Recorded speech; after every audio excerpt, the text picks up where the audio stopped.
구호 준비. 얍. 구호 시작. 찾아보자, 말해보자, 데려오자. 얍. 자, 오늘 승리의 확신으로 넘어갑니다. 여기 지금 안 나오죠, 화면이? 예, 오늘 이거를 많이 보시고 이 화면 대신 여러분 페이퍼를 참고하시기 바랍니다. 먼저 구원의 확신, 요한일서 5장 11절 12절 함께 하도록 하겠습니다. 시작. 또 증거는 이것이니 하나님이 우리에게 영생을 주신 것과 이 생명이 그의 아들 안에 있는 그것이니라. 아들이 있는 자에게는 생명이 있고 하나님의 아들이 없는 자에게는 생명이 없느니라. 요한일서 5장 11절 12절 말씀. 아멘. 자, 기도응답의 확신 요한복음 16장 24절 시작.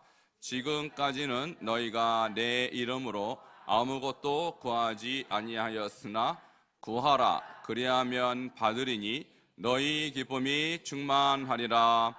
요한복음 16장 24절 말씀.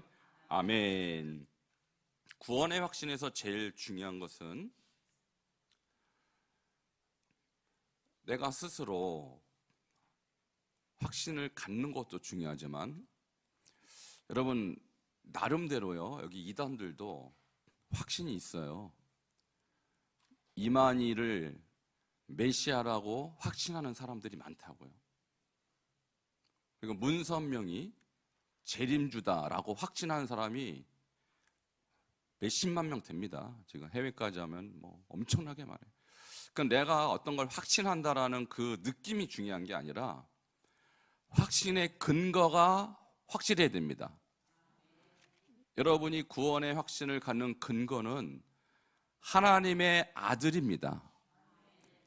문선명이 아니고 이만희가 아니고 또는 어떤 특별한 능력이 있는 누군가가 아니라 하나님의 아들 예수 그리스도가 구원의 확신의 근거입니다. 저는 이 구원의 확신을 어떻게 이름을 조금 더 구체적으로 말하고 싶으면 구원의 근거의 확신. 여러분 바리새인들이 자기가 아브라함의 후손이라고 확신했습니까? 안 했습니까? 했죠. 자기가 천국 백성이라고 확신했습니까? 안 했습니까? 했어요. 근데 예수님이 뭐라 그러냐면 너희 의가 바리새인과 서기관보다 더 낫지 못하면 결코 천국에 들어가지 못하리라 그랬어요. 그러면은 바리새인보다 더 확실해야 돼요. 바리새인은 엄청난 확신을 가졌어요. 나는 아브라함의 후손이야. 혈통적으로나 내가 지금 성경 지식으로나 나는 확실해. 이렇게 생각했는데 예수님이 와서 뭐라고 합니까? 아니야 라고 합니다. 너희들이 갖고 있는 확신은 거짓 확신이야. 뭐가 빠져서 그래요? 근거가 예수 그리스도가 빠져서 그 확신은 거짓 확신이에요. 그러니까 여러분이 나 평생 예수 믿었습니다. 40년 차입니다. 저 목사의 아들입니다. 제가 진짜로. 자, 그게 구원의 확신의 근거가 될 수 있을까요? 아니에요. 저 54년 예수 믿었습니다. 그게 구원의 확신의 근거가 될 수 있을까요? 안 돼요. 그러니까 내가 어떤 외적인 조건을 내가 가지고 있다고 해서 그것이 확신의 근거가 될 수 없어요. 딱 한 가지밖에 없어요. 구원의 확신의 근거는 예수 그리스도가 우리 안에 들어와야 하는 것입니다. 아들이 있어야 돼요. 아들. 여기서 아들 딸 할 때 그 아들이 아니고 하나님의 아들이 내 안에 들어와야 합니다.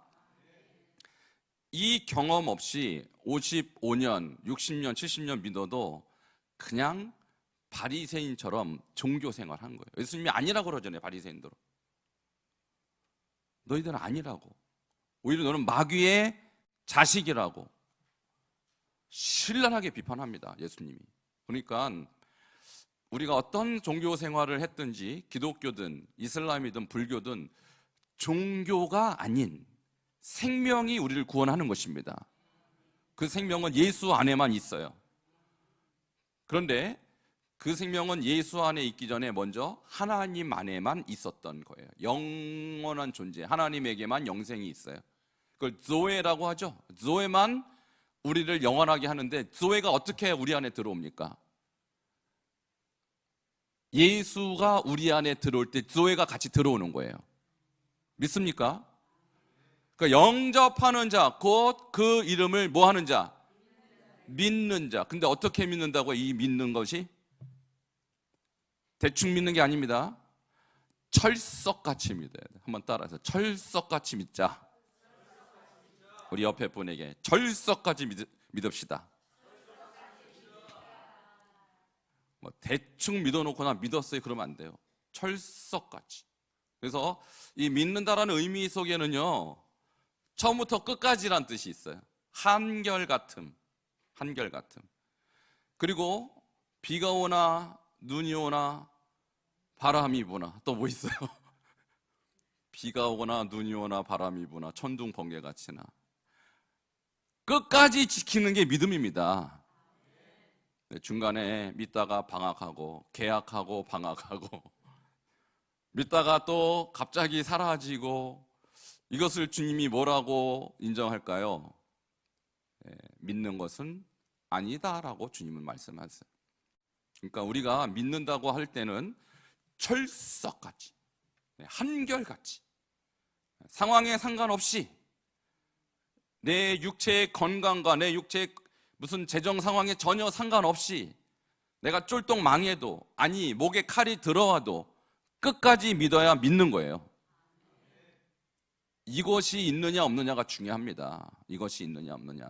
그래서 내가 교회 50년 60년 다녔다, 물론 믿음이 있으니까 거기까지 왔겠지만 아직 끝이 아닙니다. 그러니까 구원은요, 과거의 구원이 있고 현재의 구원이 있고 미래의 구원이 있어요. 과거에는 주님의 은혜로 우리가 구원의 길에 들어섰어요. 이걸 칭의라고 하죠. 구원의 길에 발을 디뎠어요. 시작했어요. 그럼 그걸로 끝납니까? 아니요. 현재 그 구원을 계속 이루어 가야 합니다. 그리고 두렵고 떨림으로 구원의 완성을 향해 달려가야 합니다. 근데 과거에 내가 뜨거웠었다, 지금은요 식었다는 얘기잖아요. 과거에 뜨거운 것보다 지금 뜨거운 게 더 중요합니다. 지금 뜨거운 것보다 미래에 뜨거운 게 더 중요합니다. 예수님이 이 땅에 오시는 그날 믿음이 내 믿음이에요. 내가 이 땅을 떠나는 날 주님을 만나는 그날의 믿음이 내 믿음이에요. 그때 여러분의 실체가 주님 앞에서 인정받는 것이지, 내가 과거에, 여러분 과거에 금송아지 한 마리 안 키운 사람이 어디 있습니까? 다 과거는 화려합니다. 우리는. 그러니까 믿음은요, 과거를 말하면 안 돼요. 의미가 크지 않습니다. 지금의 내 믿음이 중요합니다. 그리고 더 중요한 것은 내가 이 땅을 떠날 때 그 시점의 믿음이 제일 중요해요. 오늘 그 얘기를 할 거예요. 근데 그 얘기를 제가 하면 좀 신빙성이 떨어지니까 이미 천국 갔다 오신 우리 천주영 선교사님 말씀을 제가 좀 이따 참고로 조금, 그러니까 이번에 확신 시리즈가 정말 중요한 게 뭐냐면, 내가 이런 확신을 가지고, 현재의 확신을 가지고 과연 천국에서 나의 믿음을 인정해 줄 것인가, 너무너무 중요한 거예요, 이 부분은. 그러니까 바리새인들은 철석같이 자기 믿음을 신뢰했지만 주님이 볼 땐 아니었다라는 것입니다. 이게 중요한 거예요. 그러니까 나의 시야에서, 나의 시점, 나의 시각에서는 믿음이 있을지 몰라도 주님이 아니라면 아닌 거잖아요. 근데 그 기준을 그러니까 내가 세워서는 안 돼요. 철저하게 여기 말씀을 근거로 여러분 구원의 확신을 가지시길 축원합니다. 그래서 저는 개인적으로 어떤 생각이 드냐면, 제가 구원의 확신을 갖게 되는 시점이 있어요. 22살 때라고 제가 여러 번 말씀드렸는데, 그 전에도 저는 신앙생활 정말로 sắc칠하게 했어요. 누가 봐도 신실한 기독교 학생이었습니다. 근데 저는 22세 이전의 저와 22세 이후의 저는 다른 사람이에요. 전혀 달라요. 어떻게 다르냐? 그전에는 사람의 눈치를 보고 신앙생활을 했어요. 저 사람이 나를 어떻게 평가하느냐, 그게 기준이었어요. 사람이 인정하면 기분 좋고 인정 안 하면 삐지고 이랬었어요, 제가. 근데 예수님을 경험하고 예수님이 내 안에 들어온 다음부터 사람들이 나한테 뭐라고 하던 그 하등 의미가 없어요, 저한테. 그 여러분이 뭐라고 얘기하는 게 그 무슨 가치가 있냐고, 사람의 말인데. 그렇잖아요. 근데 하나님이 저에게 주시는 음성, 하나님이 저에게 주시는 평가가 제일 두려워요. 그게 제일 중요하니까. 왜? 심판자는 하나님이시니까. 그러니까 여러분이 지금부터 생각을 잘 하세요. 옆에 계신 분이 여러분에게 잘했다 못했다 그거 갖고 말 같다 흐렸다 그러면 안 돼요. 옆에 분이 뭔데? 옆에 분이 하나님이냐고요. 그분이 여러분의 인생의 최고의 권위자냐고요. 아니잖아요. 우리의 권위자는 오직 하나님 한 분뿐이십니다. 그분의 평가가 내 인생의 지옥과 천국을 가르는 거예요. 그러니까 두려워할 자는 오직 하나님 한 분뿐이십니다. 그 여러분 지금 예수를 믿는데 옆에 계신 분 평가나 눈치는 전혀 안 중요해요. 오직 하나님 한 분만 두려워하시길 축원합니다. 이게 구원의 확신에서 제일 중요한 요점이에요. 요점. 네, 그다음에 두 번째 확신은 뭡니까? 기도응답의 확신이라고 했죠. 기도응답의 확신은 자, 주님이 여러분에게 무엇을 여러분이 주님께 뭔가를 요구했을 때 주님이 예스 그래 들어줄게 그러면 와 응답받았다 그래요. 그죠? 뭐 건강에 대해서 병 고침을 받았습니다. 그런 것도 응답이고, 그러나 주님이 희한하게 바울에게는 노 했어요. 육체의 가시를 빼달라. 여러분 같으면 그거 빼주겠어요? 안 빼주겠어요? 아유 이 훌륭한 바울아, 너의 기도면 무조건 들어줄게. 저 같아도 그러겠어요. 얼마나 하나님 옆에서 아름답습니까? 그 헌신이. 근데 주님이 육체의 가시를 빼주지 않았습니다.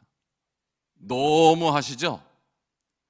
근데 하나님께서 그렇게 해주신 이유는 그때 비로소 그가 하나님을 의지하고 사람 의지 않고 자기 능력 의지 않고 내가 약한 데서 강하여짐이라를 깨닫게 되는 것입니다. 그러니까 사람이 갖추고 건강하고 남들보다 뛰어나면 하나님 안 찾습니다, 여러분. 찾을 이유가 뭐가 있어요? 내가 이미 탁월한데 하나님 필요 없어요, 그런 사람은. 근데 여러분이 모자르고 여러분이 힘들고 가난하고 병들어야 그때 하나님 찾는 거 아니겠어요? 그때 하나님의 능력이 임하면 여러분이 건강할 때보다 더 탁월해집니다. 저는 가끔가다 뉴스나 TV나 어떤 언론에서 정말 저런 사람이 어떻게 생존을 할까?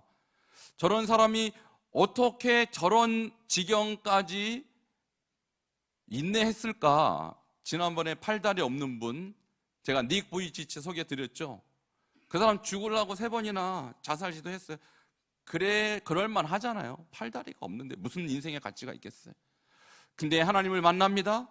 그리고 그는 깨닫습니다. 나를 이렇게 만드신 분은 하나님이시다. 그러면 나도 할 일이 있지 않겠느냐. 근데 그분 지금 목사 됐어요, 여러분. 그러니까 여러분에게 제가 말씀드리고 싶은 것은 여러분이 원하는 리스트가 있습니다. 1부터 100까지 쫙 있는데 하나님께 올리세요. 일단은 제가 하지 말라는 게 아니에요. 근데 합당하면 주십니다. 근데 합당하지 않으면 안 주세요. 그게 응답이에요. 그걸 응답으로 받는 자가 복이 있는 것입니다. 그리고 때가 있습니다. 지금은 아니라고 할 때는 기다리는 거예요. 여물지 않을 때가 있어요. 그러면 기다리고 그 기다림 속에서 우리 영성이 하나님과 소통할 수 있는 깊은 영성까지 가는 거예요. 그 기다림도 응답인 줄 믿으시길 축원합니다. 그래서 기도 응답의 확신, 기도하면 무조건 응답받아요. Yes, No, Wait. 3가지 중에 하나는 반드시 응답받고 No 또는 Wait일 경우에는 내 기도가 하나님 앞에서 합당치 못하다라는 것을 깨닫는 역사가 있는 거예요. 그러면서 주님의 뜻이 내 뜻과 달랐다는 것을 깨달을 때 우리는 더 영적으로 성장하게 되는 것입니다. 이것이 기도 응답의 확신이라는 거예요. 내가 기도하면 무조건 내 원하는 대로 다 들어주시는 확신이 아닙니다. 이 2가지를 여러분 거의 6주에 걸쳐서 배웠는데 자, 정리가 되셨습니까? 자, 그래서 여러분, 구원의 확신, 내 셀프 확신이 아니라 구원의 근거가 하나님의 아들, 그분 안에 있는 영생, 그분 안에 있는 생명이 나를 구원케 하는 것이지, 내가 스스로 기분이 좋아서 구원의 확신이 생기고 기분이 나빠서 구원의 확신이 떨어지는 게 아니라는 거예요. 자, 이 분명한 근거를 여러분 마음속에 간직하시기를 축원합니다. 자, 오늘 세 번째 승리의 확신으로 넘어갑니다. 함께 10장 고린도전서 10장 13절 세 번 반복해서 읽도록 하겠습니다. 시작. 사람이 감당할 시험 밖에는 너희가 당한 것이 없나니 오직 하나님은 미쁘사 너희가 감당하지 못할 시험 당함을 허락하지 아니하시고 시험 당할 즈음에 또한 피할 길을 내사 너희로 능히 감당하게 하시느니라. 사람이 감당할 시험 밖에는 너희가 당한 것이 없나니 오직 하나님은 미쁘사 너희가 감당하지 못할 시험 당함을 허락하지 아니하시고 시험 당할 즈음에 또한 피할 길을 내사 너희로 능히 감당하게 하시느니라.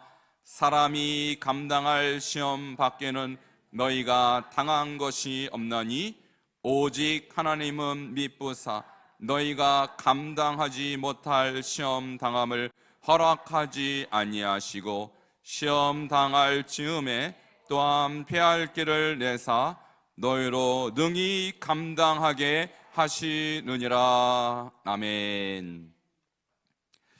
자, 묵상 질문 하겠습니다. 1번. 자, 묵상 질문 2페이지에 있죠. 자, 2페이지를 쭉 보시고요. 자, 첫 번째 묵상 질문입니다. 이 말씀은 당신이 당하는 모든 시험이 어떻다고 말하고 있습니까? 자, 사람이 감당할 밖에는 너희에게 당한 것이 없다. 이 말은 뭐냐면 사람이 감당하지 못할 시험은 없다. 그러니까 우리에게 시험이 옵니다. 근데 감당할 만하니까 주신 거예요. 믿습니까? 자, 우리 옆에 분에게 감당할 만한 시험만 주십니다.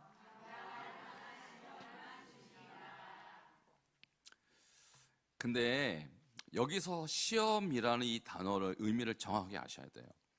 이 시험은 어떤 시험이냐? 유혹이라는 의미예요. 유혹. 그러니까 우리 고린도전서 10장 9절, 10절, 11절 이미 여러분이 여러 번 들었던 설교예요. 그 중에 어떤 사람? 주를 시험하다가 뱀에게 멸망하였나니 너는 이와 같이 주를 시험하지 말라. 그리고 그들 가운데 어떤 사람은 원망하다가 멸망시키는 자에게 멸망하였나니 너희는 그들과 같이 원망하지 말라. 그런즉 선줄로 생각하는 사람은 넘어질까 조심하라. 이게 9절, 10절, 11절에 나오거든요. 여러분, 그러면 이 전반적인 이야기는 고린도 교회 성도들에게 과거에 애굽에서 탈출한 이 이스라엘 백성들의 삶 속에서 드러난 시험에 관한 얘기거든요. 무슨 시험이 왔냐?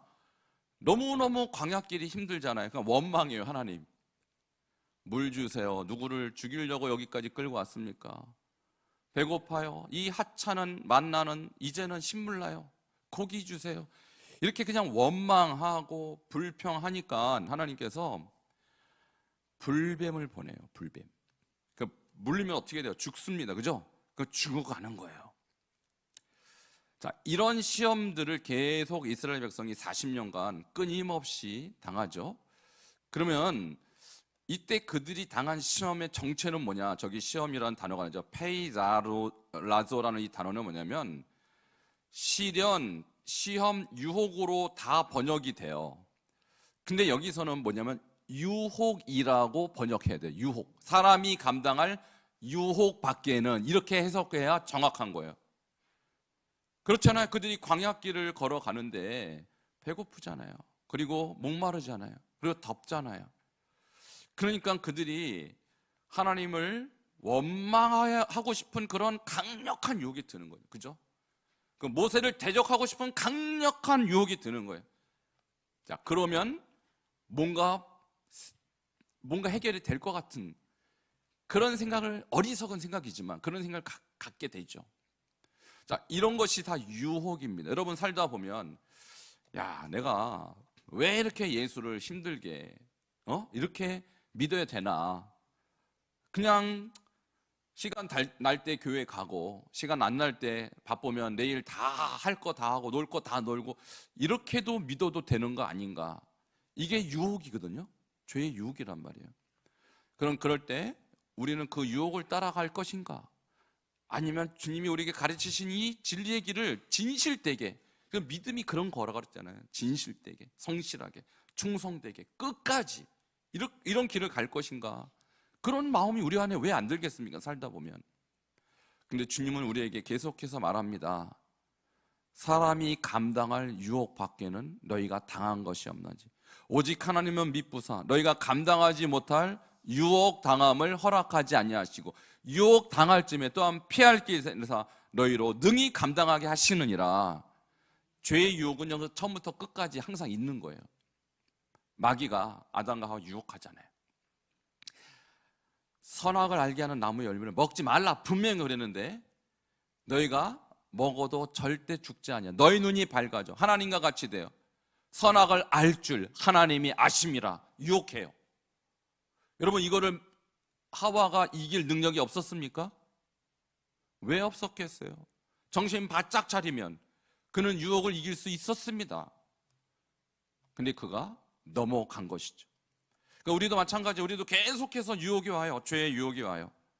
세상을 하고 싶은 유혹이 와요. 그러니까 바이블 칼리지 하루 빠지고 놀러 가고 싶은 유혹이 와요. 친구들과 만나서 한잔 하고 싶은 유혹이 온다고요. 여기서 말하는 한잔은 콜라를 의미합니다. 여러분 술 안 드시는 거 제가 아니까. 놀고 싶은 유혹. 여러분 왜 없겠어요? 그러나 이 모든 유혹은 여러분 능히 이길 수 있습니다. 이미 이길 힘을 주셨어요. 자, 그런데 우리는 내가 유혹에 넘어지고도, 그리고 내가 유혹을 내가 받아들이고도 하나님은 원망하는 거예요. 하나님 왜 안 도와주셨냐고. 그때 안 도와주긴 왜 안 도와줘요? 여러분 술집 가는 게 하나님이 안 도와줘서 술집 가는 거예요? 얘기해 보세요. 아니잖아요. 내 발로 걸어간 거지, 그죠? 여러분 죄 짓는 게 하나님이 거기서 안 도와줘서 죄 짓는 거예요? 아니죠. 여러분이 죄 지은 거죠. 하와가 하나님이 안 도와줘서 죄 지은 거예요? 선악과를 하나님이 안 도와줘서 따먹은 거예요? 자기가 따먹은 거죠. 그러니까 죄는 항상 원인이 자기입니다. 내 자신이에요. 하나님께 원망 돌리면 안 돼요. 하나님은 분명히 미리 말씀하셨어요. 먹지 말라로 분명히 가르쳐 주셨어요. 우리더러 결코 죄와 타협하지 말라고 분명히 신목사를 통해서 말씀 들었습니다, 여러분. 근데 죄는 내가 짓는 거지, 원망을 목사나 하나님께 돌리면 절대 안 됩니다. 근데 이스라엘 백성은 모세와 하나님께 원망을 돌렸어요. 그러니 하나님께서 심판할 수밖에 없었던 것이죠. 여러분, 주님은 여러분 반드시 이길 수 있도록 이미 힘을 주셨습니다. 그 힘을 사용하시기를 축원합니다. 자, 두 번째 묵상 질문에서 세 가지가 있는데요. 자, 시련, 시험, 유혹, 이 페이라조라는 이 단어가 이렇게 세 가지로 다 나와요. 그런데 예수님이 유혹 받으셨죠? 그죠? 돌로 떡이 되게 하라. 40일 굶주리셨으니까 솔깃하죠?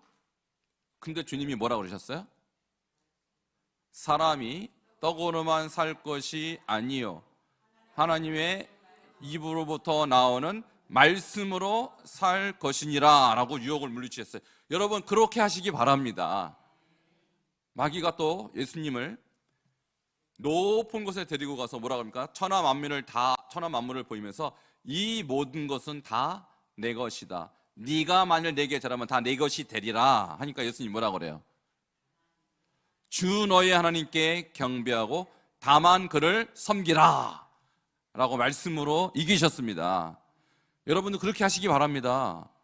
아까 떡은요 우리 배고픔의 문제에 대한 것이고, 절하라. 이것은 뭐예요? 명예에 대한 문제예요. 명예. 너 명예스럽게 해줄게.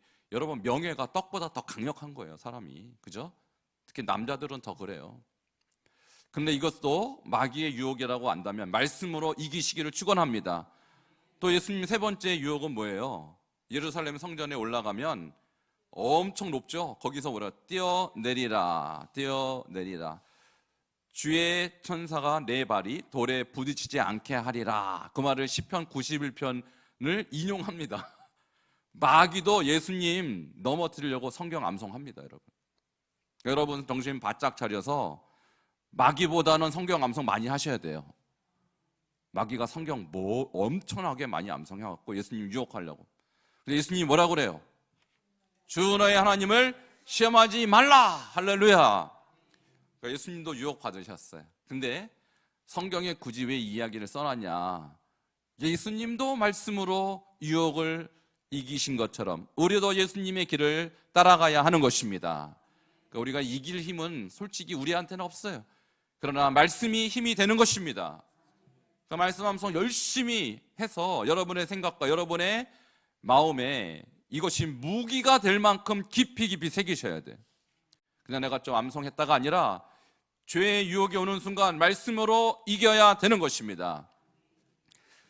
자, 이 유혹에 대해서 마태복음 4장에서 잘 나와 있고요. 두 번째 질문입니다. 당신이 시험을 받을 때 누가 승리를 줄 수 있습니까? 오직 하나님은 미쁘사 이렇게 나와요. 여러분, 미쁘다라는 말이 혹시 무슨 뜻인지 아십니까? 자, 저는 옛날에 이쁘다라고 잘못 읽었어요. 오직 하나님은 이쁘사. 하나님이 이쁘신가? 근데 알고 보니까 영어로 하면 faithful, 신실한 그런 뜻이에요. 오직 하나님은 신실하사. 이렇게. 그럼 무슨 뜻입니까? 하나님은 우리가 유혹받을 때 항상 과거나 지금이나 언제나 우리를 도우시고 지키시는 분이라는 거예요. 그럼 우리가 정신만 바짝 차리면 그때 주님이 돕는 것을 느낍니다. 그리고 그 도움의 손길로 우리는 이길 수가 있는 것입니다. 여기 믿보다 나오죠. 피스토스, 신실한, 믿을만. 오직 하나님은 믿을만 하셔서 우리가 감당하지 못할 시험당함을 안 주신다는 거예요. 그러니 하나님 핑계 대면 안 되는 것입니다. 내가 주님을 배반하는 것이지 주님 우리를 배반하지 않는 것입니다. 자, 이것이 우리가 승리의 근거로 여길 수 있는 부분이에요. 내가 연약할 때, 내가 힘들 때 우리 하나님만 그러신 것이 삼위일체 똑같아요. 로마서 8장 26절에 보면 오직 성령이 성도를 위하여 말할 수 없는 탄식으로 중보하신다고 그랬잖아요. 그리고 예수님도 8장 29절, 로마서 8장 29절 30절에 보면 하나님 우편에서 우리를 위하여 기도하는 자라 이렇게 나와요. 그러니까 우리가 하나님만 바라보면 하나님은 항상 삼위일체로 돕는 분이십니다. 자, 이것이 승리의 근거가 여기 있는 거예요. 승리의 근거가. 여러분 실력으로 못 이깁니다. 여러분 실력으로 이기라고 하지도 않습니다. 그러나 하나님이 삼위일체 하나님께서 여러분 도우십니다. 하나님을 의지할 때 하나님 반드시 생각나게 하시고 이길 수 있는 능력도 주실 줄 믿습니다. 자, 세 번째 질문입니다. 하나님께서는 시험을 제거해 주십니까? 그러면 얼마나 좋아요. 원인을 싹 제거해 주시면 우리가 유혹도 안 받고 죄도 안 짓고 그렇잖아요. 얼마나 좋겠습니까? 그런데요, 성경에서 하나님은 시험은 제거해 주지 않는다 이렇게 기록돼요. 그러면 오직 하나님은 미쁘사 내가 감당하지 못할 시험 당함을 허락하지 아니하시고, 자 4번에 보면 그러면 하나님께서 유혹은 제거 안 해주시고 뭘 해주신다는 겁니까? 피할 길을 내사 너희로 능히 감당하게 하십니다. 그래서 이것이 죄라는 것을 우리가 깨닫고 인지할 때 이 길로 가지 않고 죄가 아닌 거룩한 길, 진리의 길로 갈 수 있도록 주님께서 도우신다라는 거예요. 그래서 피할 길, ek바시스라는 단어는 출구라는 뜻인데 우리에게 언제든지 출구를 주실 하나님을 여러분 의지하시기를 바랍니다. 자, 네 번째 묵상 질문, 그 다음에 다섯 번째로 넘어가면 최근에 나는 어떤 시험을 만났습니까? 자, 그 시험을 어떻게 극복하고 있습니까? 이거 원래 책에는 없는 건데, 책에 없죠, 그게 질문이. 제가 추가했습니다. 여러분 개인적으로 어떤 시험이 있고 나는 그 시험을 그러면 어떻게 극복하고 있는가? 다 있을 것 같아요. 자, 여러분 이 말씀 붙잡고 이 시험 능히 이기시기를 축원합니다. 예수님은 말씀으로 이기셨어요. 말씀으로. 그러니까 우리가 말씀이 내면 안에 꽉 차 있으면 어떤 상황이든 말씀이 이 상황에 대한 해석을 해줘요. 그리고 이 상황에 대한 해석이 잘 되면 여러분 반드시 출구가 열리는 것입니다. 내 인간적인 생각, 나의 어떤 감정으로 이 판단을 하게 되면 출구가 보이지 않아요. 다 깜깜해요, 사방이. 그러나 말씀으로 해석이 되면 하나님은 그 가운데 길을 빵 열어주셔서 피할 길로 우리를 인도할 줄 믿습니다. 자, 첫 번째 문제로 넘어갑니다. 야고보서 1장 2절부터 4절에 의하면 시험의 목적이 있습니다. 시험의 목적은 무엇입니까? 자, 2절부터 4절을 일단 한번 읽어보도록 하겠습니다. 시작. 내 형제들아, 너희가 여러 가지 시험을 당하거든 온전히 기쁘게 여기라. 이는 너희 믿음의 시련이 인내를 만들어내는 줄 너희가 알미라. 인내를 온전히 이루라. 이는 너희로 온전하고 구비하여 조금도 부족함이 없게 하려 함이라. 아멘. 여러분 이 페이라조라는 단어가 시험 또는 시련 또는 유혹 이렇게 세 가지로 다 번역된다고 했는데 오늘 여기에는 이 세 가지 의미가 좀 복합적으로 들어있어요. 너희가 여러 가지 시험을 당하거든. 여기서 야고보서의 배경을 아셔야 돼요. 배경이 뭐냐면 유대인 그리스도인들이 박해를 받는 것이 이 배경입니다. 내가 예수를 믿는데 예수 믿는 것 때문에 박해를 받아요. 그러면 어떤 유혹이 올까요? 유대인입니다. 유대인들이란 것은 원래 유대교였다가 예수를 믿음으로써 유대인들한테 박해를 받는 거예요. 지금 유대교한테. 그럼 어떤 유혹이 들어요? 다시 유대교로 돌아가야겠다. 이런 유혹이 들지 않겠어요? 제가 무슬림들 전도하면요 예수 믿는 사람들이 생겨요. 그런데 그 사람들이 예수를 편안하게 못 믿습니다. 가족들이 박해하고 친구들이 박해요. 심지어 식당에 가면 저 배신자 하면서 밥도 안 팔아요. 어떤 유혹이 들겠어요? 이슬람으로 돌아가야겠다. 살려면 어쩔 수 없다. 이런 유혹이 들지 않겠냐고. 이게 바로 야고보서의 배경이에요. 근데 야고보가 이 믿음의 형제들에게 뭐라고 권면합니까? 너희가 여러 가지 시험을 당하고, 여기서 이 시험은 뭐예요? 박해를 말하는 거예요. 여러 가지, 그러면 박해도 되지만 유혹이 되죠. 유혹. 무슨 유혹? 돌아가고 싶은 유혹. 박해를 피할 수 있으니까. 우리 일제시대 그런 박해가 없었습니까? 있었잖아요. 목사님들, 성도들 박해 있었잖아요. 그럼 어떤 유혹이 들까요? 신사에 참배 한 번만 해. 그럼 박해 없어. 그러면 신사 참배 한 거 아니에요? 그래서 대부분이 했어요, 여러분. 대부분이. 그때 무릎 꿇지 않은 소수의 목사님들. 그래서 우리가 주기철 하는 거예요. 그런 분이 많지 않아서. 여러 가지 시험, 여러 가지 박해가 오거든. 어떻게 하라고 그래요? 온전히 기쁘게 여기래요. 예수 믿는다고 여러분 때리고 박해하고 모욕하고 핍박하는데 기뻐할 수 있어요? 감정적으로는 불가능하죠.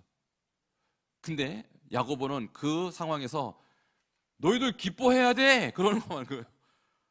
어이없는 말을 하는 거예요. 사실 듣는 사람 입장에서는 어이없죠. 근데 그 이유가 있어요. 3절에 이는 너희의 믿음의 시련이.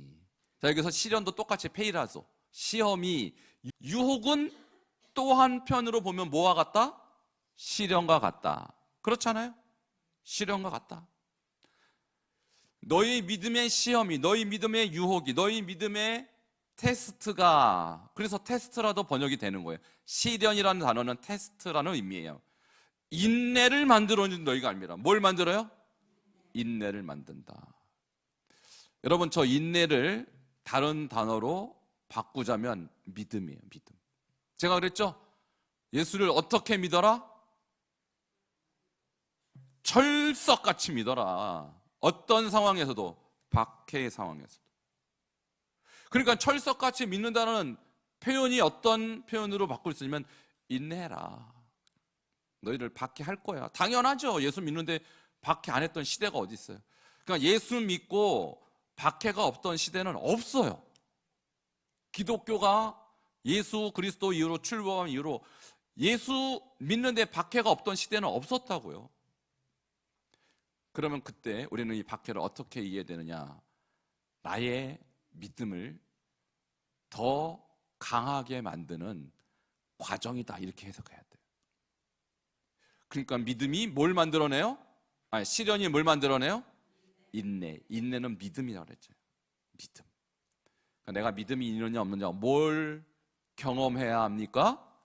시련을 경험해봐야 알아요. 믿음이 있는지 없는지.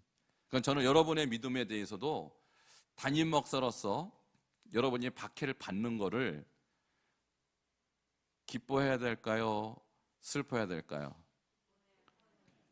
저도 야고보와 같은 말 한번 하겠습니다. 여러분, 박해를 기뻐하시기 바랍니다. 시련을 기뻐하시기 바랍니다. 듣는 여러분 입장에서는 별로 듣고 싶지 않은 말이죠. 여러분, 야고보서의 수신자, 야고보를 통해서 받고 있는 사람들, 그 입장이잖아요. 아니, 이 사람이 우리를 지금 격려하는 거야, 놀리는 거야. 내가 박해를 받고 있는데 기뻐하래. 이게 말이나 됩니까? 근데 여기는 어마어마한 영적인 비밀이 있는 거예요. 그래야 내가 믿음이 있는지 없는지를 아는 것입니다. 그러니까 이것은 나를 더 강한 믿음의 사람으로 단련시키는 하나님의 손길이라는 거예요. 자, 4절로 넘어가면 인내를 어떻게 이루라? 온전히 이루라.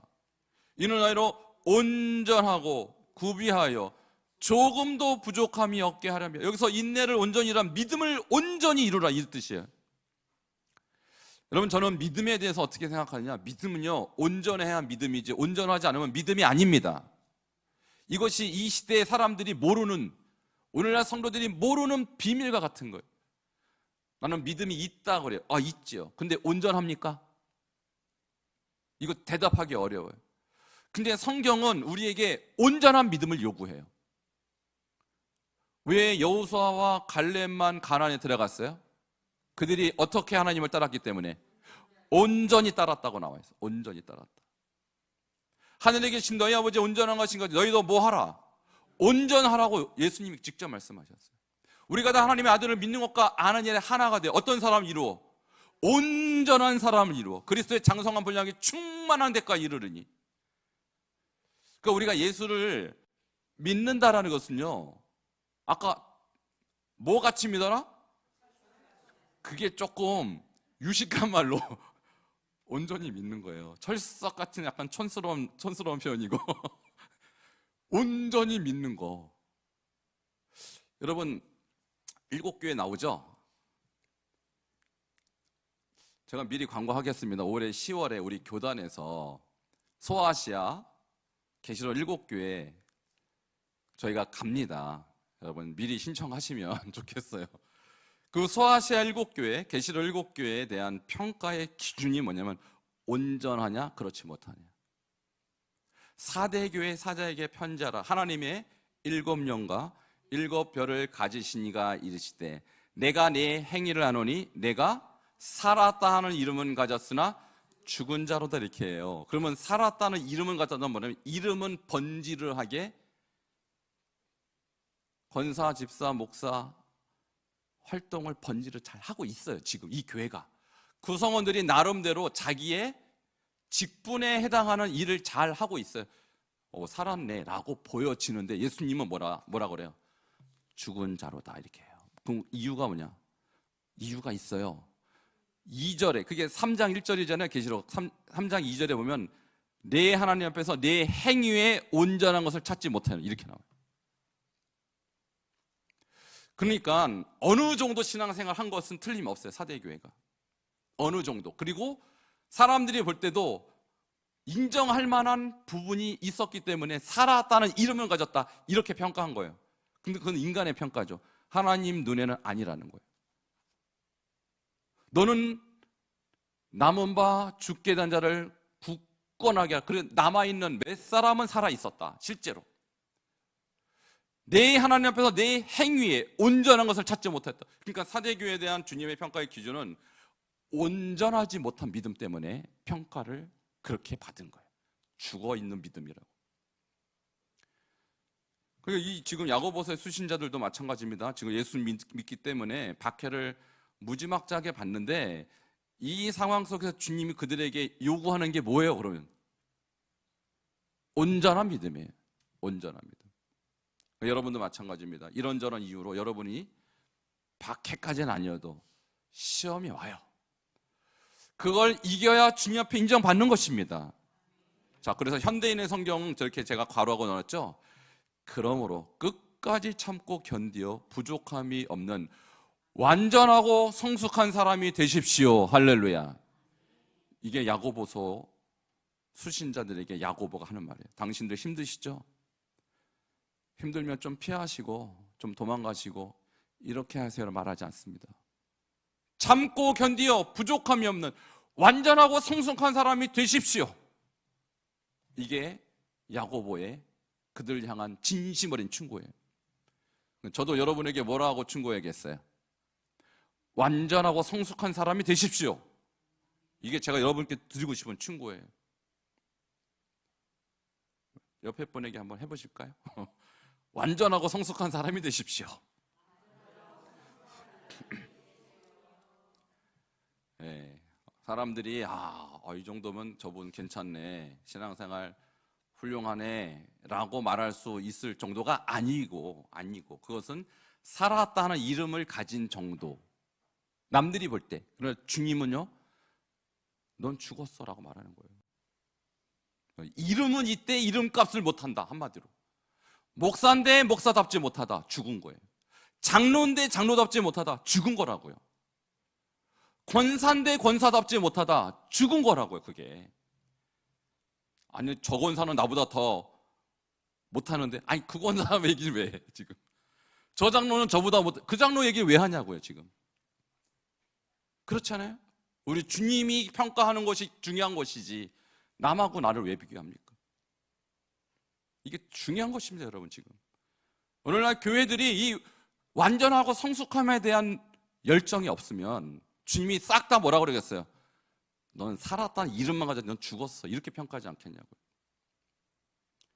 자, 우리가 시험이란 말이 그래서 중요한 것인데, 시험은 오게 돼 있어요. 그리고 와야 돼요. 저는 여러분이 시험 당하기를 축원합니다. 저 얼굴 표정들이 하나도 안 좋잖아요. 저는 여러분이 고난 당하기를 축원합니다. 그래야 온전해지니까. 고난 없이, 시험 없이 어떻게 온전한 신앙이 되냐고요. 어떻게 불고덩이에 안 집어넣고 순금이 나오냐고요. 여기 12, 300, 7천은 그런 걸 말하는 거예요. 불고덩이에 들어가서 순결함을 유지할 수 있는 성도, 어떤 시험에도 주님을 배반하지 않을 성도, 그게 12, 300, 7천입니다. 그런 성도가 있어야 교회죠. 할렐루야. 자, 이 승리의 확신, 이거 굉장히 중요합니다. 굉장히 중요해요. 자, 야고보서 1장 2에서 4절에 보면 시험의 목적이 세 가지가 있어요. 세 가지. 뭡니까? 인내하고, 온전하고, 구비하는 거. 그럼 인내는 휘포보내, 확고부동함, 견고함. 이것은요, 전쟁터에서 막 화살이 날라오는데, 날라오니까 무섭잖아요. 뒤로 후퇴하고 싶잖아요. 근데도 이거 방패를 가지고 계속 전진해가는 거예요. 계속 전진하는 거. 확고부동함.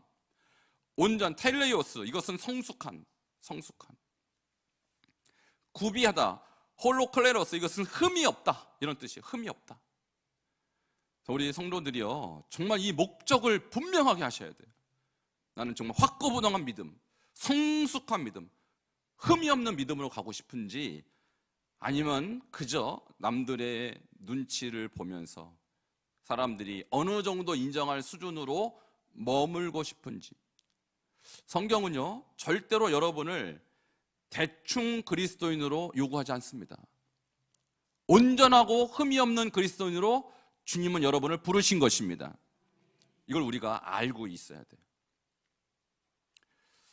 자, 시간이 없으니까 마지막 두 번째, 각 사람이 시험 받는 이유는 무엇입니까? 13절과 14절 같이 읽겠습니다. 시작.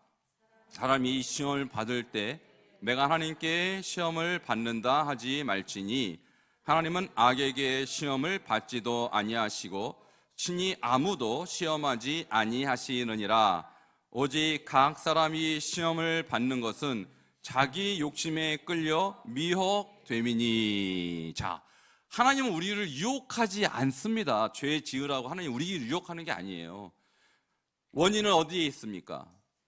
내가 내 욕심 때문에 유혹받는 거예요. 내 욕심 때문에. 여기서 욕심, 에피디미아라는 단어는 충동, 욕망, 갈망, 여기서 뭐 성적인 거, 뭐 물질적인 거, 명예욕 다 포함되는 아주 복합적인 욕망을 에피디미아라고 하고, 미혹이라는 것은요, 델레아조레, 이것은 유혹하다, 속이다, 미끼로 잡다 이런 뜻이에요. 그러니까 내가 어떤 욕망을 추구하다가 보면은 어디 미혹에 덜커덕 잡히는 거예요. 마치 물고기를 우리 잡을 때 미끼로 유혹하죠. 그러면 야, 저거 지렁이 먹고 싶죠. 확 물어버리면 어떻게 돼요?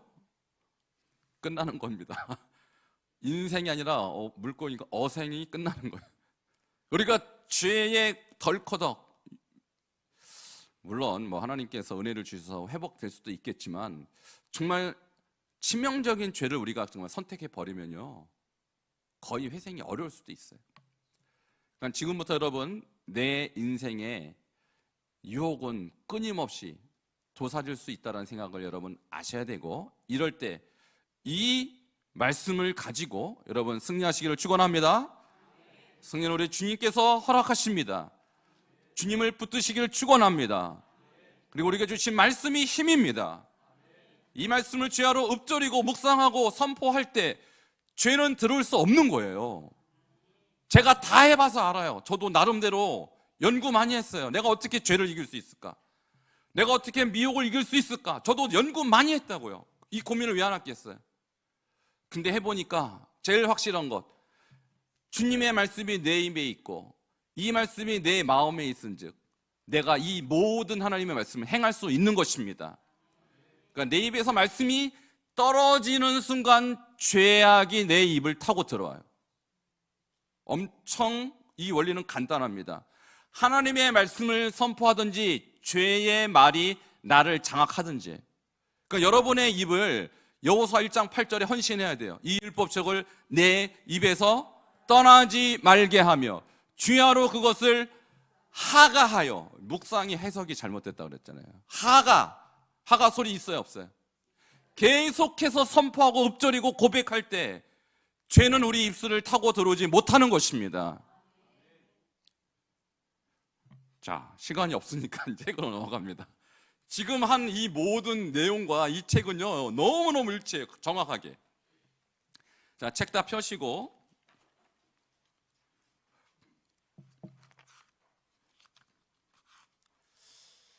114페이지입니다.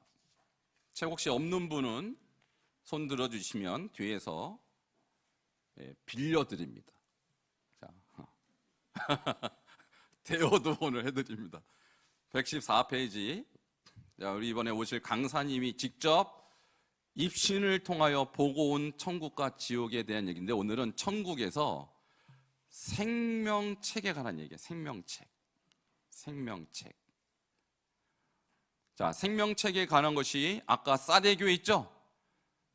사대교회 3장 1절부터 5절 나오는데, 이기는 자는 그 이름을 생명책에서 지우지 않는다 이렇게 나와요. 그럼 지는 자는 지워요, 안 지워요? 지워진다는 얘기 아닙니까? 그죠? 이 얘기 그대로 있어. 자, 114페이지 맨 윗줄부터 제가 볼게요. 눈을 잘 따라오시기 바랍니다. 수천 개의 책들이 꽉 꽂혀져 있어요. 찾았습니까? 하늘 끝까지 책장이 올라가 있는데 넓이도 높이도 알 수가 없어요. 책들이 몇 권인지 책이 책인지 알 수 없을 정도로 너무 많은 책들이 꽂혀 있어요. 얇은 책들이 아니고 앨범보다 더 두꺼운 책들이 꽉 펼쳐져 있어요. 너무나도 깨끗하고 정결하고 아주 정돈이 잘 되어 있어요. 책의 색깔은 갈색도 있고 은으로 된 것도 있고 금으로 된 것도 있고 파스텔 톤의 분홍색, 노란색 색깔이 다 달라요. 어떤 거는 다이아몬드 같은 보석으로 된 책도 보여요. 제가 그 다이아몬드로 된 책이 너무 궁금해서 보고 싶다고 했어요. 제가 손을 대려고 하니까 천사가 기다리라면서 그 책을 뽑더니 손은 대지 말래요. 책에는 글씨가 방언으로 써 있어요. 제가 읽기가 어려운 방언으로 된 책인데 글씨가 움직여요. 마치 지렁이가 움직이듯이 글씨가 꼬물꼬물 움직이면서 이런 글씨 됐다가 저런 글씨가 됐다가 모양이 바뀌기도 해요. 천사가 얘기하기를 이게 이름이 바뀌는 거래요. 이게 어떤 사람의 이름이 되었다가 그 사람이 이 책을 받지 못할 것 같으면 왜 받지 못할 것 같을까요? 사대교회가 돼버린 거예요. 살았다는 이름을 가졌는데 죽은 교회가 돼버리니까 이름이 없어지는 거란 얘기입니다. 이 얘기가 책을 받지 못할 것 같으면 또 다른 사람의 이름으로 바뀌었다가 그 사람이 천국에 올라오면 글씨가 안 바뀐대요. 그런데 지금 이 책의 주인이 세상에서 이 책을 받지 못할 행동이나 마음이나 생각들을 하면 여러분 보세요. 마음이나 행동이나 생각까지 다 기록이 된답니다. 이 책의 주인이 또다시 바뀐대요. 하나님 앞에 회개하고 돌아오게 되면 그 책의 주인이 다시 바뀐대요. 글씨가 계속해서 바뀌어요. 그 책은 온통 다 다이아몬드로 되어 있어요. 작은 다이아몬드가 아니라 통 다이아몬드로 되어 있어서 굉장히 무거워 보여요. 중앙에는 푸른색 아주 커다란 보석이 박혔는데 그 보석의 색깔과 광채가 이렇게 저렇게 바뀌었다가 밝았다가 또 약간 어두웠다가 바뀌어요. 이것은 그 사람의 심령 상태가 이렇게 저렇게 바뀌었다 하는 거래요.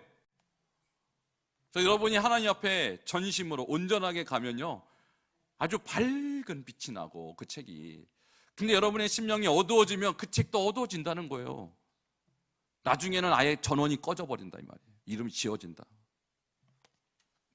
자, 밑에 계속 볼게요. 근데 이름이 바뀌는 것보다 이 보석의 바뀌는 속도가 더 빨라요. 그러니까 심령의 상태가 이렇게 저렇게 바뀌는 거래요. 천사가 사람의 마음이 너무너무 간사하대요. 하나님에 대한 마음도 굉장히 간사해서 몇만 분의 1초처럼 굉장히 빠르게 하나님에 대한 생각도 바뀐대요. 그래서 자기들도 이 책의 주인이 누가 될지 가늠할 수가 없대요. 이 고린도전서 10장에 나온 이야기가 그대로죠. 이스라엘 백성이 마음이 원망하고 불평하고 왔다 갔다 하는 거 아니에요, 그죠? 자, 계속 읽겠습니다. 이 천사가 책장에 큰 표지를 한 장을 넘겼어요. 종이가 우리가 갖고 있는 책의 느낌은 아니고 뭐랄까 표현하기 어려운데 구름 같은 느낌이에요. 책이 넘겨지는 느낌이 구름이 넘겨지는 느낌이래요. 차례라고 써 있는 1부터 끝없는 숫자가 있는데 그 사람의 출생부터 시작돼요. 한 살 때부터 한 달로 나눠지고 한 달이 며칠로 나눠지고 며칠이 또 시간으로 나눠져요. 시간에서 또 분으로 나눠져요. 분으로 나눠지는데 또 초로 나눠져요. 차례만 어마어마하게 방대한 분량이에요. 제가 너무 놀라서 차례가 이렇게 많은데 도대체 이 사람의 인생은 얼마나 적혀져 있나 궁금해서 계속해서 넘기고 싶다고 했어요. 그랬더니 천사가 그 책을 꽉 붙잡더니 넘겨요. 주르륵 넘기니까 어느 순간에 딱 펴졌어요. 이 사람의 10대래요. 그 다음 페이지로 넘어갑니다. 10대 예수님을 만났나 봐요. 예수님을 만났는데 세상에 이 책은 온통 예수님의 피로 물들어져 있고 이 사람의 눈물 자국들이 예수님의 피로 된 그 책장에 뚝뚝 떨어져요. 그러니까 예수님을 여러분 만날 그날 여러분의 생명책이 시빨간색으로 바뀐다는 거예요. 그러니까 그 눈물이 떨어진 그곳에 불같은 광채가 나요. 광채가 정말 살아 움직여요. 그 책장 안에서 눈물들이 움직이면서 춤을 춰요. 예수님의 피로 된 그 책장이 거기에서 나풀나풀 움직이는데 그 눈물과 함께 뒤섞여서 움직임이 느껴져요. 천사가 말하기를 이때가 예수님께서 이 사람을 보고 가장 기뻐하셨대요. 이 사람의 눈물이 한 방울 한 방울 예수님을 만나고 통회하고 돌아올 때 예수님께서 천국에서 모든 천사들과 모든 사람들과 모든 것들을 다 불러 큰 잔치를 열으셨대요. 어떤 말씀이 생각합니까? 누가복음 15장 7절 이와 같이 죄인 한 사람이 회개하면 하늘에서는 회개할 것 없는 의인 99으로 말미암아 기뻐하는 것보다 더 하리라. 할렐루야. 말씀 그대로 경험하고 왔어요. 그러면서 이 사람에게 예수님께서 굉장한 축복을 주셨는데 본인은 모른대요. 천사가 말하기를 이 사람이 부럽대요. 예수님께서 너무너무 행복해 하셨다고 저한테 얘기를 해줘요. 그 책의 전장을 보여주면서 열어줬어요. 글씨는 하나도 없고 까만색 종이인데 아무것도 없어요. 그래서 내가 왜 글씨가 안 보이냐고 그랬더니 여기 있는 거는 알 필요도 없고 아무도 모른대요. 자기들도 모르고 예수님도 모른대요. 예수님도 기억도 안 하신대요. 그래서 제가 그랬어요. 그러면 천국에 오면 나의 옛날 죄는 나도 생각 안 나나요? 아무도 모른대요. 생각도 안 나고 기억도 안 난대요. 예수님도 생각도 안 하신대요. 뒤로 갈수록 하얀색 구름 같은 책장들이 쫙 펼쳐져 있어요. 예수님 만난 그 시점부터 빨간색, 그 뒤로는 다 하얀색이에요. 제가 이 사람 죄 지을 때마다 죄가 기록되지 않느냐고 물으니 이 사람이 천국에 오면 죄가 쓰여지지 않는데요. 예수님 만난 그 시점 전에 있었던 그 죄가 까만 거기에 다 들어있고 뒤에는 안 써 있대요. 뒤에 갈수록 다 하얀색, 온통 눈보다 더 하얀 책들이 뒤에 펼쳐져 있어요. 거기에 보니 예수님께서 기뻐하는 것들만 기록되어 있어요. 이 사람 어떻게 산 거예요, 여러분? 온전하고요, 구비하여 조금도 부족함이 없는 삶을 산 거예요, 이 사람이. 그 전에 죄를 지었겠죠. 그럼 까만 석 안에 다 들어있는데 예수님이 기억도 안 한대. 할렐루야. 이런 은혜가 있기를 바랍니다, 여러분. 계속 읽겠습니다. 이 사람이 예수님께 한 영혼을 전도한 것들도 써 있어요. 예수님 앞에 헌금한 것도 들어있어요. 예수님 앞에 다른 사람에게 봉사했던 것들도 써 있고, 교회에서 성가됐던 것도 써 있고, 차량 봉사한 것도 쓰여져 있고요. 근데 이게 제가 글씨를 읽는 게 아니에요. 눈앞에 영상으로 보여져요. 책장을 딱 넘기니까 그 사람이 할머니 한 분을 차에 부축하며 데려가는 그 모습이 글씨로 써 있는 게 아니라 영상으로 보여요. 고아원 같은 데 가서 이 사람이 소년을 씻겨주는 모습이 영상으로 보여요. 그러니까 천사가 말하길 이 사람이 무엇을 하든 하나님의 이름으로, 예수님의 이름으로 한 모든 것이 여기에 다 기록이 된대요. 이 책은 우리가 아이패드를 보듯이 동영상을 보듯이 그렇게 보이는 책이에요. 천국에는 이렇게 써 있구나. 제가 너무 신기해서 이 책들을 봐요. 이 사람이 결혼을 해서 아내와 함께 하나님 앞에서 새벽제단을 쌓는 것이 보여요. 아내와 함께 새벽기도를 하는데 아내의 손을 붙잡고 울면서 자기 가정을 하나님 앞에 드린다고요. 기도하는 모습을 하나님께서 흐뭇해 하시면서 그 기도를 금양하시는 모습이 영상으로 보여요. 아, 천국의 책은 이렇구나. 너무너무 신기해서 쳐다봐요. 제가 또 이 사람의 끝은 어떨까 너무너무 궁금해요. 그래서 제가 더 넘기고 싶다 했더니 천사가 아직 이 사람이 천국을 올라오지 못했기 때문에 끝을 볼 수 없다며 그 책을 덮었어요. 자, 여러분 오늘 어떻게 사셨어요? 저는 이 책을 읽는데 제가 아까 우리 일부 예배 때 우리 권사님들이 연로하셔서 제가 부축을 해드렸거든요. 그 얘기가 써있네요, 여기. 여러분이 하는 모든 행동이 다 기록됩니다. 행위록에 다 기록돼요. 그러니까 우리는 남이 모르게, 그리고 사람 의식 안 하고 하는 모든 행동이 하나님 앞에서는 다 기억된 바 되는 거. 여기 보니까 교회에서 봉사하고 헌금하고 성가대하고 차량 봉사한 거 다 기록한다. 여러분 어떻게 사시겠습니까, 여러분? 도대체 시험은 옵니다, 여러분. 그리고 우리가 시험에 넘어갈 수도 있지만 천국에서 우리를 다 보고 계시고 다 기록한다는 사실을 기억한다면 우리는 모든 유혹을 반드시 이겨야 됩니다. 반드시 이겨야 돼요. 다 기록하세요, 주님. 여러분 재밌죠? 너무나. 읽고 오셨어요? 오늘 그냥 막 오셨어요? 읽고 오셨어요? 이거 이렇게요, 너무너무 리얼하게 써있어요. 너무너무 리얼하게. 조금만 더 읽을게요. 너무너무 재밌어서. 자, 아까 어디까지 읽었냐면 네, 그 다음 페이지 118페이지로 119페이지 넘어가. 119페이지. 시간이 없으니까. 근데 어떤 선교사님 얘기인데 마치 제 얘기하는 것 같아서 좀 찔렸는데 119페이지 세 번째 줄. 예수님 앞에 선교사로 헌신하고 싶다고 두 손을 들고 찬양을 해요. 안경을 쓴 한국 사람이, 전국에 한국 사람도 많은가 봐요. 겨울옷을 입고 갔는데 하늘색에 두 손을 들고 무릎을 꿇고 눈에서 눈물이 떨어지면서 내가 저 민족들을 향해서 주님을 전하고 싶다고 선교사로 헌신하는 모습이 보여요. 이 땅에서 있었던 모습이 보인다는 거죠. 하나님께서 그들을 흠양하시고 아주 행복하시는 모습이 보여요. 이 사람은 선교지에서 많은 일을 하지 못했어요. 제 얘기하는 것 같아요. 꼭 헌금을 했는데 헌금이 하나님 앞에서 온전히 들어지지 못했나 봐요. 선교사도 이렇다니까요. 헌금하는 거 아까워하고. 그럴 수 있겠죠. 다 하나님 아신다는 거예요. 반밖에 안 걸어져 있어요. 그 사람의 주머니 안에 돈이 있는데 하나님 손에는 받으신 것이 너무 적어요. 후원 받아갖고 하나님께 안 드리고 자기 마음대로 썼나 봐요. 제 얘기하는 것은 너무너무 찔렸어요. 저는 진짜 이걸 읽으면서. 하나님 손에는 동전이 있고 그 사람 주머니 안에 있는 지폐가 두둑이 있어요. 그러니까 지폐 가득히 넣어놓고 주님께 드리는 것은 조금 주님이 모를까 꿰뚫고 있다라는 거죠. 그죠? 그런데도 하나님은 그 동전을 받으시며 기뻐하세요. 그랬구나. 이 사람이 원주민한테 전도를 하고 있는데 여자들한테만 하고 있어요. 이 사람은 왜 이런 희한하네. 여자들한테만 할까? 전도지가 여자 손에 전해지는 모습이 보여요. 그런데도 하나님께서 그 전도지 한 장 한 장 주는 것만으로도 기뻐하는 모습이 보여요. 그러니까 전도를 얼마나 기뻐하시는지 몰라요. 그런데 이 사람은 그 전도지를 주는 게 목적이 아니라 그 자매들의 얼굴을 쳐다보는 그런 모습이 보여요. 이 흑심을 품었다 이 말이죠. 찔려라. 하나님께서 안타까워하시는 모습이 보여요. 이 사람이 병원에서 죽었는데 굉장히 신음하며 아파하며 죽어가요. 예수님은 옆에서 더 눈물을 흘리세요.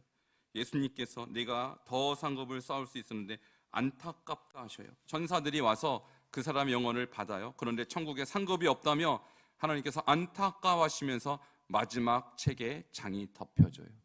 이 사람은 선교사까지 헌신했는데 제대로 안 했어요. 제대로. 그래도 헌신했고 전도했으니 천국은 들어갔지만 상급은 없다. 너무 리얼하죠, 이 얘기가. 그러니 여러분의 이야기가 천국에는 어떻게 기록되어 있을까?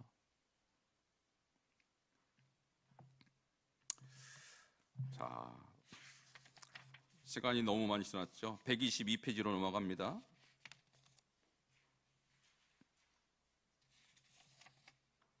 바울의 얘기가 나옵니다.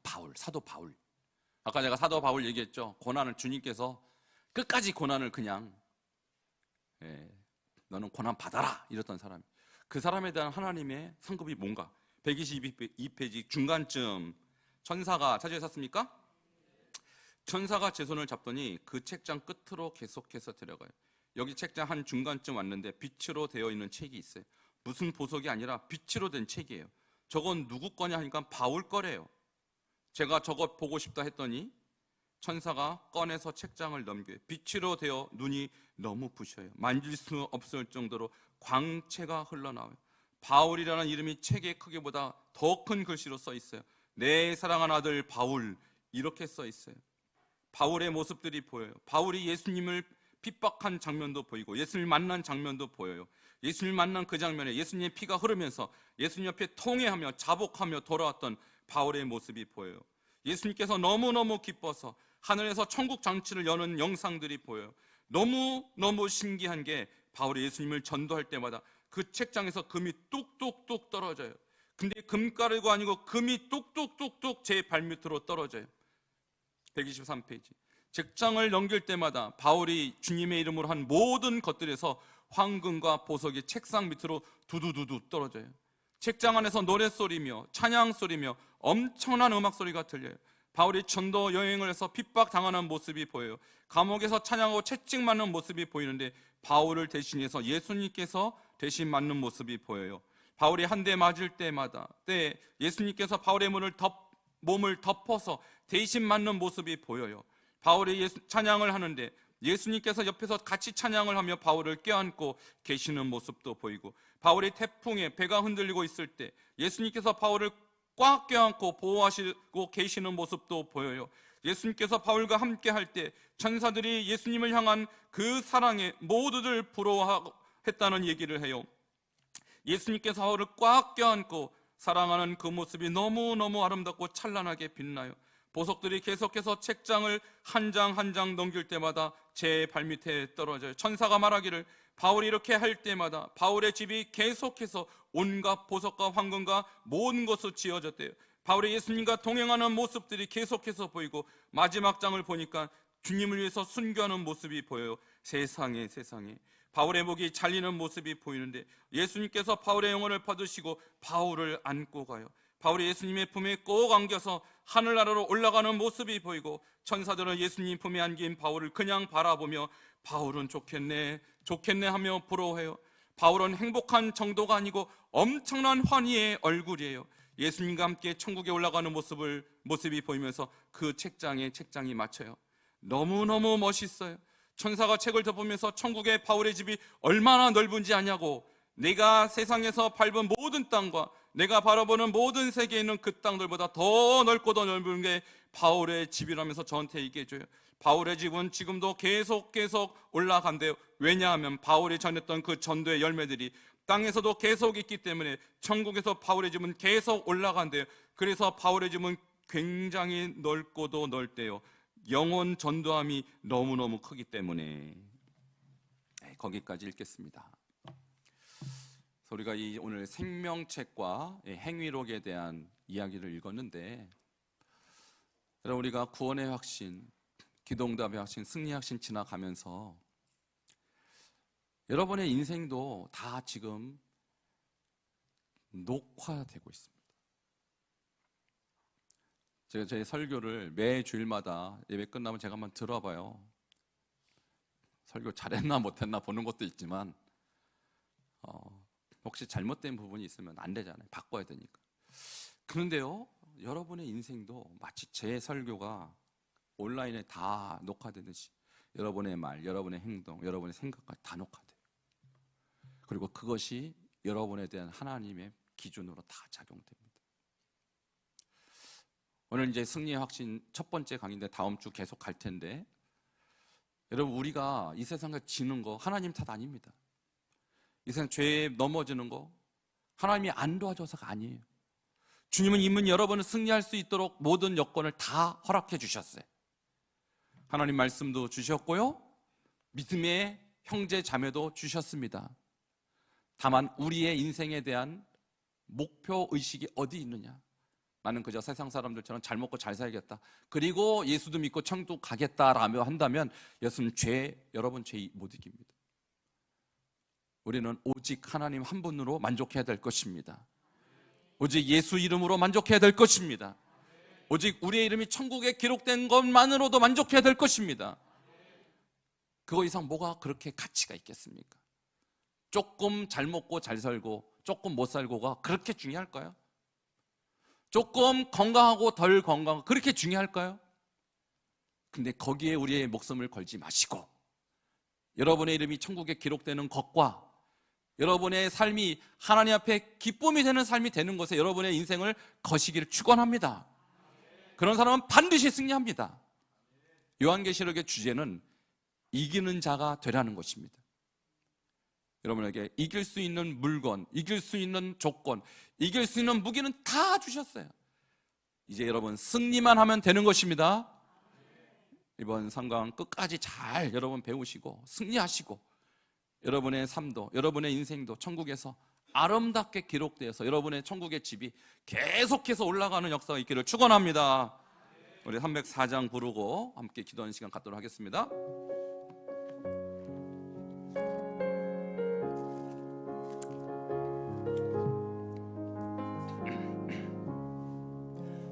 크신 하나님의 사랑 말로 다 형용 못하네.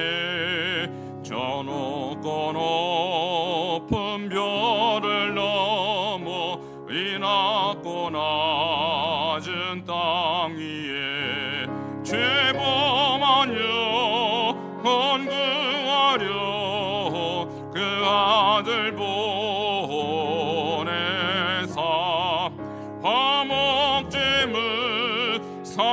삼으시고 죄 용서하셨네.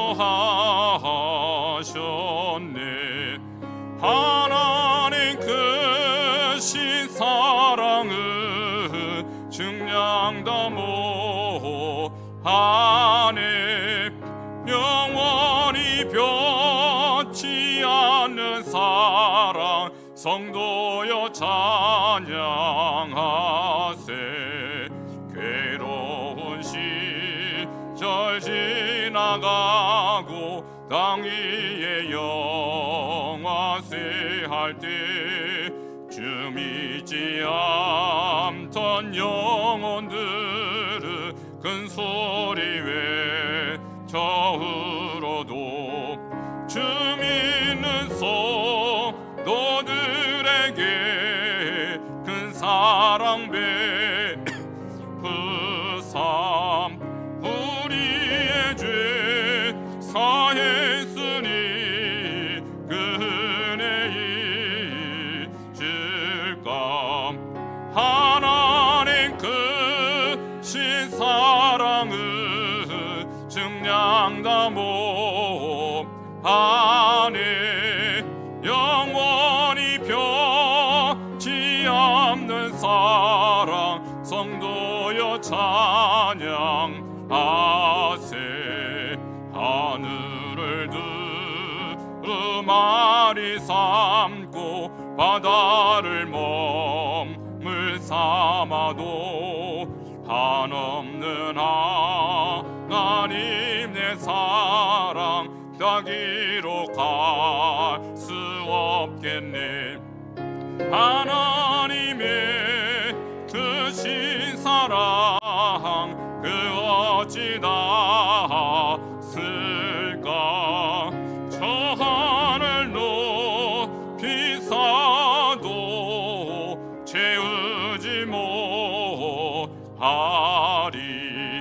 하나님 크신 사랑을 증량다모 하네 영원히 변치 않는 사랑 성도여 찬양하세. 함께 기도하겠습니다. 사람이 감당할 시험 밖에는 너에게 당한 것이 없나니 오직 하나님 믿부사 너희가 감당하지 못할 시험 당함을 허락하지 아니하시고 시험 당할 쯤에 또한 피할 길을 내사 너희로 능히 감당하게 하신다 약속하셨습니다. 오늘 이 말씀 붙잡고 주님 어떤 상황이든 어떤 유혹 앞에서든 우리가 주님의 말씀을 붙잡고 승리케 하시고 천국에서 우리의 영혼의 집이 쌓여지게 하시고 천국의 우리의 모든 행위가 하나님 앞에 아름답게 기록되는 우리의 하루하루의 삶이 될 수 있도록 주여 한번 부르짖고 기도하겠습니다. 주여 하나님 감사합니다. 주여 오늘 주신 말씀을 통하여서 주여 우리가 사람이 감당할 시험 밖에는 당한 것이 없다고 했사오니 주여 세상의 유혹과 아버지 죄의 유혹 앞에서 우리가 넘어지지 아니하고 주님이여 쓰러지지 아니하고 주님 말씀으로 승리하는 진실된 하나님의 백성들 될 수 있도록 하나님이여 붙어주시고 역사하여 주시옵소서. 이 하나님의 말씀을 우리가 오늘 붙잡습니다. 주여 이 말씀이 내 입에 있고 내 마음에 있은즉 내가 이것을 행할 수 있다고 했습니다. 주야로 이 말씀을 묵상하고 주야로 이 말씀이 우리 입술에서 선포될 때 죄의 유혹에서 이기며 하나님의 날마다 강건한 하나님의 종이 될 줄 믿습니다. 하나님이여 주여 도와주시옵소서. 주님 역사하여 주시옵소서. 오늘 이 밤에 이 말씀을 붙잡고 하나님의 평생 승리하는 하나님의 종들로 온전히 나가게 하시고 우리의 모든 행위와 우리의 모든 아버지의 삶이 천국의 아버지 생명책에 아버지 행위책에 기록된다는 사실을 깨닫고 주여 지기 원하시는 주님이 기뻐하시는 아버지께서 하나님이여 인도하시는 그런 삶으로 나아갈 수 있도록 하나님이여 도우시고 축복하여 주시옵소서. 역사하여 주시옵소서. 천국의 아버지 생명책에 기록되는 우리 모든 만성의 교들 되게 하여 주시옵소서. 하나님 감사합니다. 오늘 승리의 확신 공부하며 우리가 어떻게 하여 승리하는지 주님께서 약속해 주신 말씀으로 하나님의 날마다 승리만 경험하는 반석의 종들 되게 하여 주시옵소서. 사람이 감당할 시험 밖에는 주신 것이 없다 하였사오니 하나님의 어떤 환난 어떤 유혹 어떤 시험도 이기지 못할 것이 없음을 깨닫고 주님처럼 말씀으로 이기게 하여 주시옵소서. 하나님이여 소아시아 일곱교회 주님께서 착하고 충성되다고 인정한 두 교회와 그렇지 못한 7교회, 5교회의 차이는 바로 하나님의 말씀을 붙잡고 승리한 교회와 그렇지 못한 교회의 차이인 줄 압니다. 주여, 작은 능력을 가졌으나 내 말을 지키고 내 이름을 배반하지 아니하였다 칭찬받은 하나님이여 귀한 주님의 교회들처럼 주여 우리도 그렇게 승리하여서 이 시대 주님 앞에 칭찬받는 서마나 교회, 하나님의 빌라델비아 교회가 되게 하여 주시옵소서. 예수 그리스도 이름으로 기도하옵나이다. 아멘.